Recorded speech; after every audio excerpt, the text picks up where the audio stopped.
Mastering the market of the moment is something that you have to do every single time you sit down with or talk to a potential client.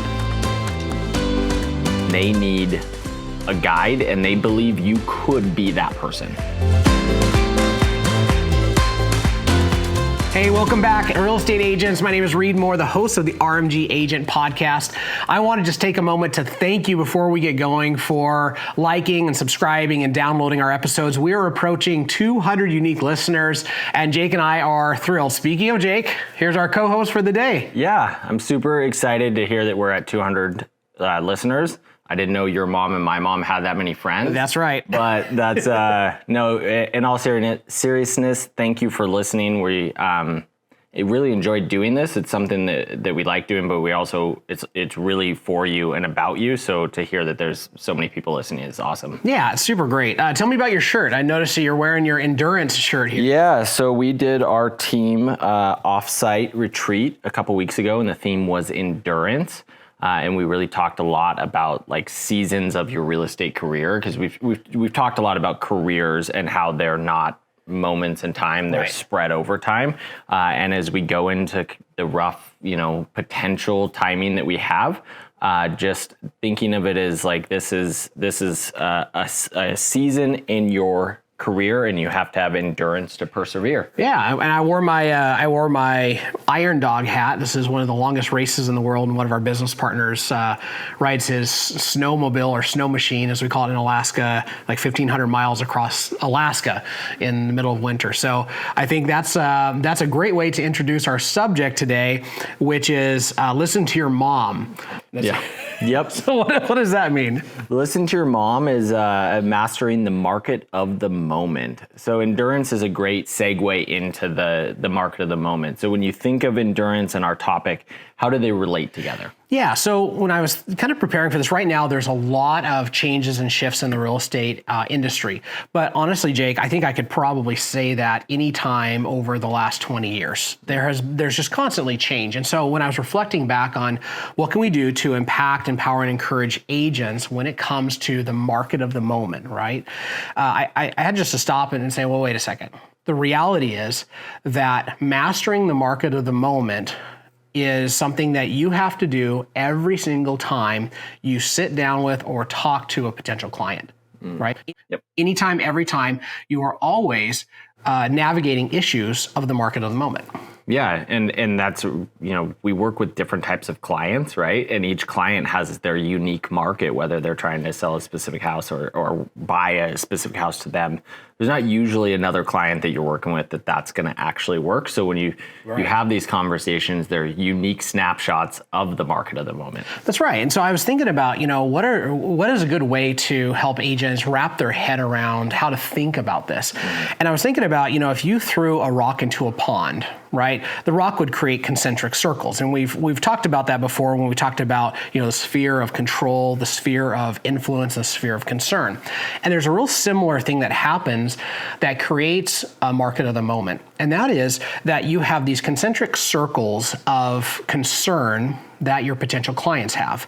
And that starts with their house, right? What's going on with their specific house that might cause them concern or fear.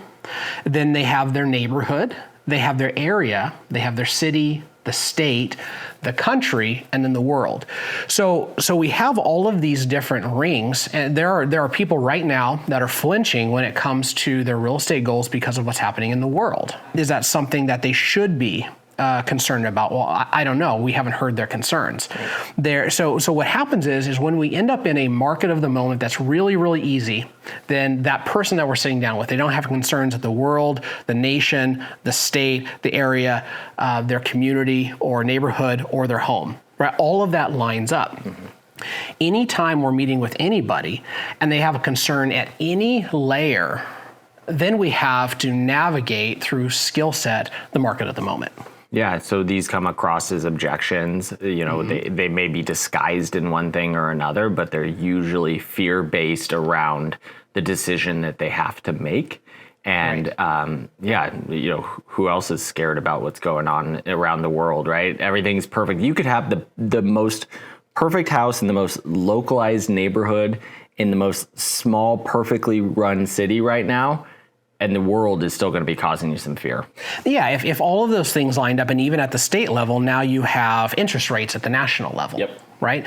So this ebbs and flows all the time. And so every single year we go through multiple larger market of the moment shifts.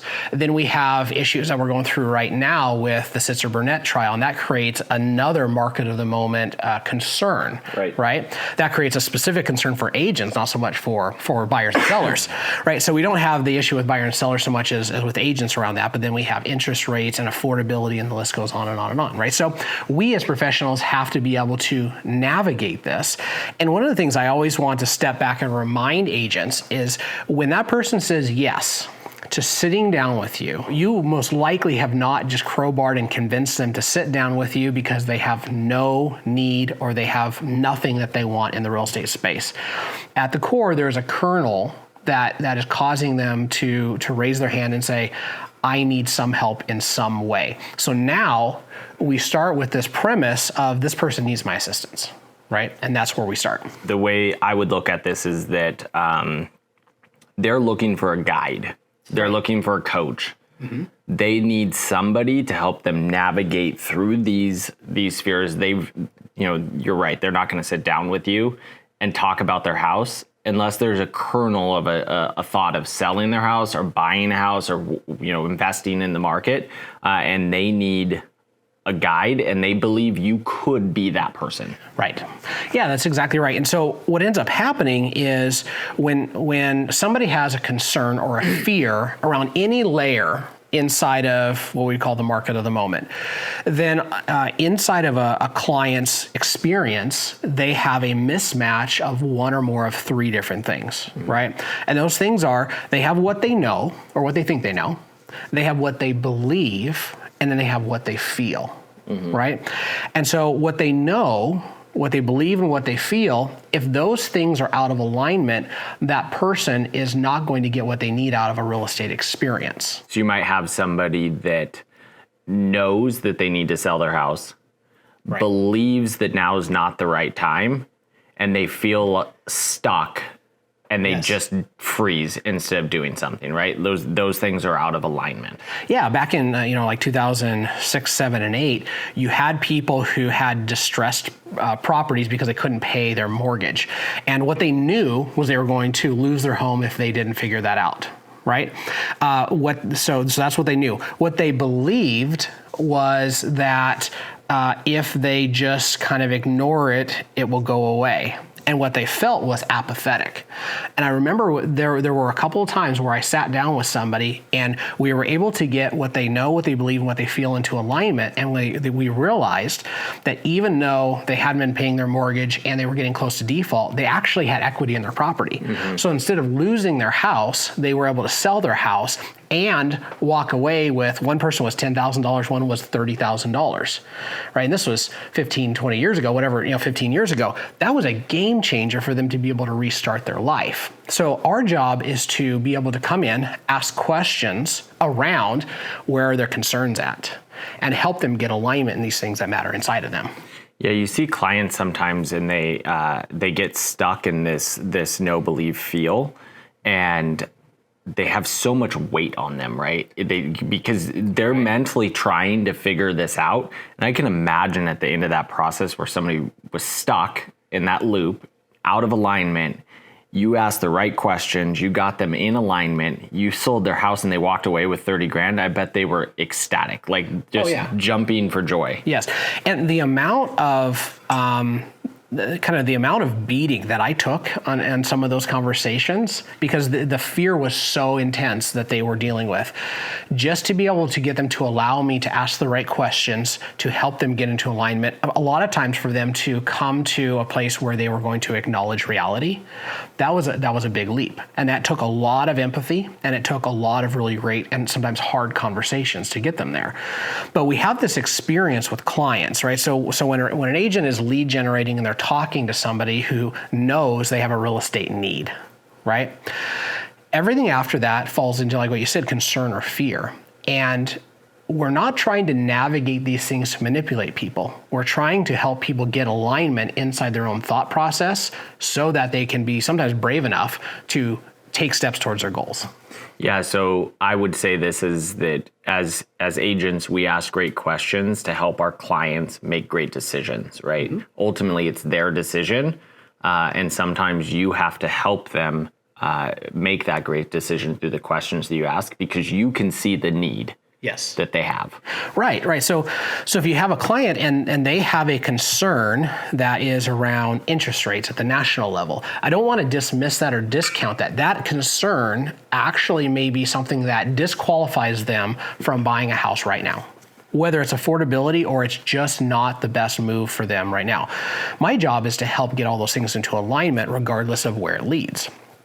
But if that person has an issue around interest rates because it's going to cost them an extra $500 a month, but I come all the way back and I ask them questions around their motivation, right, which is based off of this maybe deep kernel of what they know to be true, down there it's like they don't want to pay an extra $500 a month for this house. However, if they do, they're going to save money on a monthly basis because of how much it's costing them to rent. It's going to get their kids into the school district that they really want to be in. It's going to fix what they're going to need to pay for their housing. Or if interest rates come down, it's going to fix it and then it's going to get better from there for, 10, 20, 30 years, whatever that period of time is. And so there is a big emotional hurdle to help them get there. But if I walk into every conversation knowing that there's most likely going to be an issue that comes up anywhere from the home to the world, and I am a professional and I've been paying attention to all of those relevant conversations, I just simply get to show up and ask questions to help them get alignment.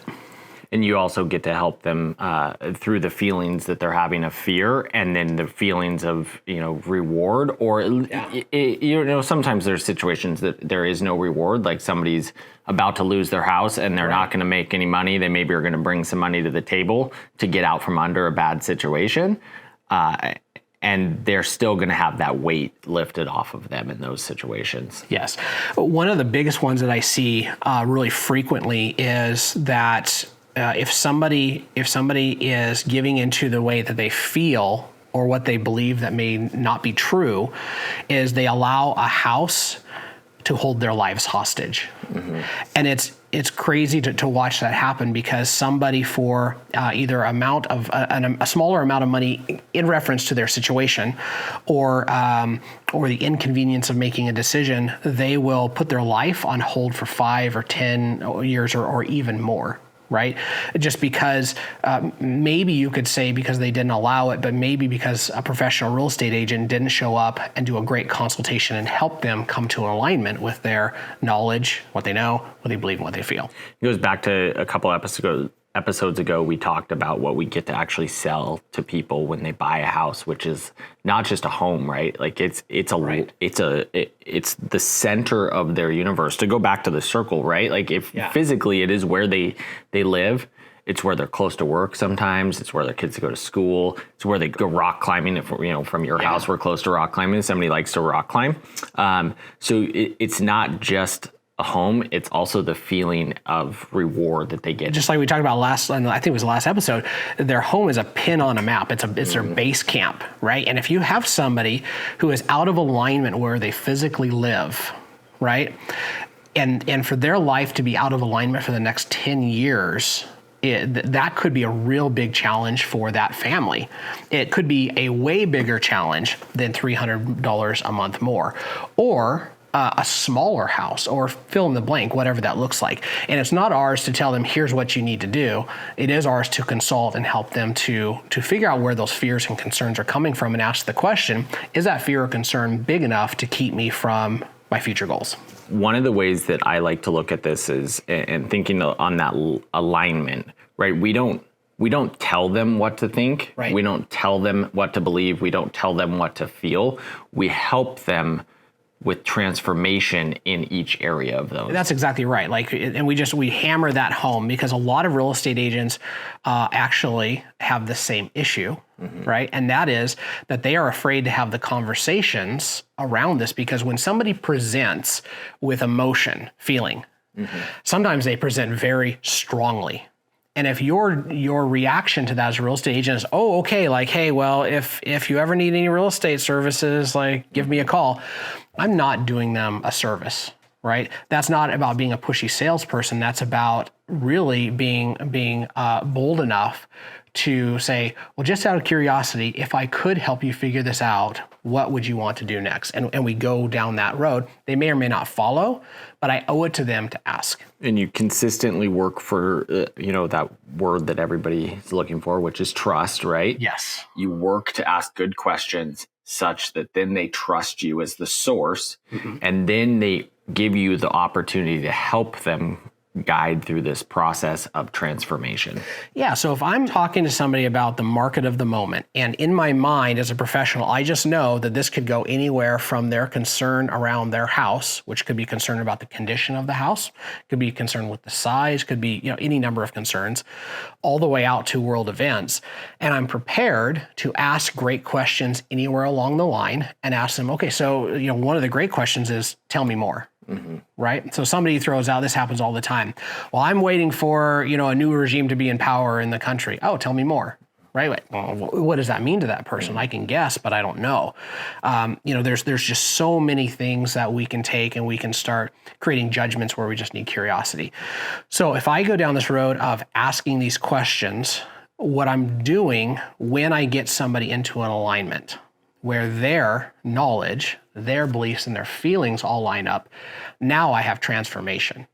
I've created a transformational relationship, because this person, what happens is, we know this, that people don't take action because of what they're thinking. They take action through what they're feeling. Right. So what I know, what I believe, and now what I feel are all in alignment. Whatever that action is, that is the logical step of those three things lining up, that's alignment, and now that's transformation. And by the way, I was the person that helped them get to a place of transformation. That's huge. Yeah, that's awesome. I bet that person's going to be a great referral partner. Absolutely. Or somebody that is going to think of you when they think of real estate. As we talk about this, know, believe, feel, are clients the only ones that go through that? Oh my gosh, no. So we were talking about this, kind of getting ready for this episode. This is the same thing that we go through as real estate professionals. And that is, if you're right now in a place where what you think you know, what you think you know, what you believe, and what you feel are out of alignment, you're frozen up, you're stuck, right? That's causing you the same problems in your career or in your marriage or in any other area of your life that your clients are having, right? You in your career, you in your life have all these concentric circles of layers of concern, right? We go back to that episode. And so now we talk to a real estate professional and say, okay, what do you know to be true? What do you believe to be true? And then what do you feel? Missing alignment there means you have a problem. Yeah, there's nothing in the industry that's throwing those alignments out right now currently, right? Yeah. AI is not going to, freak anybody out. The world about to explode potentially isn't going to freak anybody out. Another election coming up isn't going to freak anybody out, right? Like, give you some fear in what career you're doing. Yeah. So what do we do? Okay, so the first thing is we acknowledge that all these things exist, right? So we have a couple of big wars going on. We have we have political unrest in our country. We have a huge lawsuit that just happened that punted a significant amount of our industry up in the air. We've had disruptors in the area of iBuyers for quite some time. We have Zillow and we have CoStar and we have some other big players in our space that are all throwing their money and their weight around, okay? So all of this, these are all fears from the outside. And the way that we figure this out is through getting to this personal alignment. What I know to be true is that buyers and sellers of real estate in the United States need help. They need somebody to help them navigate the process to be able to get to their goals, right? Now, if what I believe is that I don't have value to be able to help them and nobody would pay me for that, I got a problem. Yep. Right? If I say that I believe that, but what I feel is fear and uncertainty and all of that, now I'm frozen up as well. So as a real estate professional, we need to step back and say, what do we know? What do we believe to be true? And then our feelings come as a result of that, and then come our actions. And so if this is somebody who's listening to the podcast right now, you need a coach, right? You need a mastermind group, or some people in your life that are not giving into the fear, that are helping you retool. Because what we know is, no matter what happens in any type of disruption ever, there are people that find the opportunity. So then the question is, do I believe that I can become the person who finds the new opportunities? If the answer is yes, that caused me to feel inspired. And even though it's hard, and even though all of the external fears are still there, I have a direction to take action. Yeah, I would say those are some great steps. Coaches, people that you can mastermind with. I recently listened to a wholesaler who started a business in 2020, and he started 9 months, didn't sell anything. Then it was 12 deals the end of that year. Then it was like 24, and there was 90, and they're on track to do like 125 this year in a real estate market that, there's a lot of fear around, right? Yeah. But he had big goals, and he was willing to know that he could do what it took. Yeah, and we go back to those circles, right? So the question, what is our industry going to do? Well, you have your career, you have maybe your team, your brokerage, right? And then the industry. So what's the industry going to do? I don't know. Right. But that's not the question you need to answer. That's where the fear's coming from. So acknowledge it. The fear's coming from the industry level, or from the national level, whatever that is. But you don't have to think for our industry. You have to think for yourself. And if you lead an organization, you have to think for the organization and help that group of people solve this. That's all you have to do. Because if you do that, you get your knowledge, belief, and feelings aligned, you get to attack. All right. That was awesome. And we are going to do a part 2 of this. Yes. So please stay tuned for the next episode, which will be Listen to Your Mom, Mastering the Market of the Moment, part 2. And we're going to get into practical applications of actual conversations that are happening. Yes. And how you can navigate some of the really tricky ones with your clients. Yeah, we wanted to lay a foundation of mindset, how to think about this, kind of the theory. And we also know that is foundational, that's important, but we want to get into the nitty-gritty of, these are the conversations that we're seeing and hearing right now, and here's what to do about it. Well, thank you for tuning in, guys. And as always, hopefully this had an impact on you, empowers you to maybe think differently, and encourages you that you can do more. Excellent. All right, guys, have endurance. We'll see you next time.